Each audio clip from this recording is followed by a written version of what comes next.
It was March 31st, and I was headed back to Little Rock after visiting my wife in the hospital. The clock was ticking, and I was rushing to pick up my daughter from school. Little did I know that I was driving into a storm. I'm Drew, and while I'm not a professional storm chaser, on March 31st, 2023, I actually drove into the path of a tornado, only missing it by a few minutes. Traveling down the interstate, I slowed down to drive over and around down trees so that I could get to my daughter's school.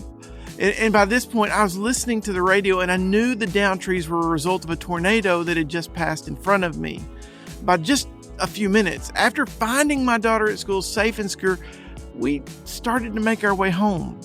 And this drive normally takes less than 15 minutes, but it was turned into a 3-hour drive as we were turned away by first responders multiple times. Those 3 hours of driving around trying to get home let me see the devastation firsthand that was my neighborhood. And today marks 7 months since that event. In those 7 months, we have seen families start to rebuild. But the neighborhood I call home looks nothing like it did before the storm.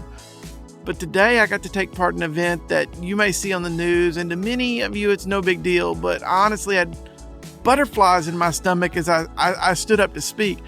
It was the opening of the Kroger grocery store in my neighborhood. A store that I'd been to hundreds and hundreds of times before and just took for granted. When my wife needed milk, it was an easy stop on my way home.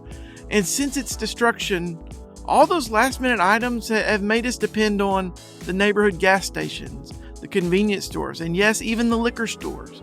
As I stood there speaking, I was reminded of the kids we serve, living in a constant state of no access to fresh food. So many of the kids we serve, they rely upon liquor stores and gas stations and convenience stores for the food they need on a daily basis. The truth is, for so many Arkansans, access to fresh food, it's a luxury.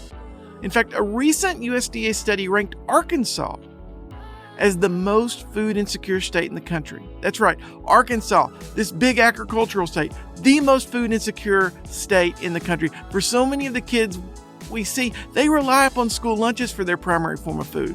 So when school's out, times like after school, weekends, especially summer and holiday breaks, many of our kids don't know where their next meal's coming from.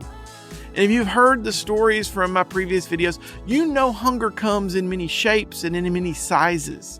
And so many of the problems we have today start with hunger. When a child lacks the fresh food they need, it makes them more focused on hunger than on learning.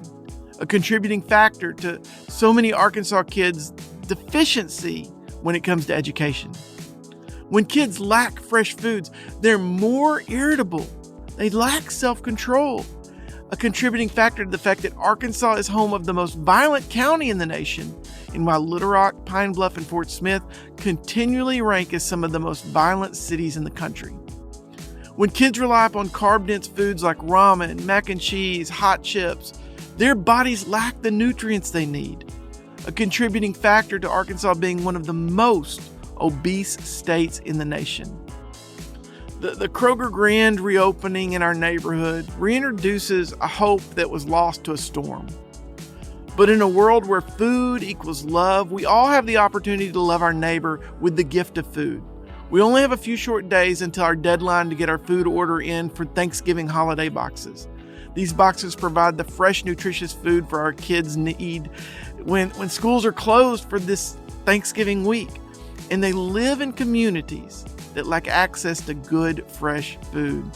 You can get involved by giving today. Just hop online to the link in the description.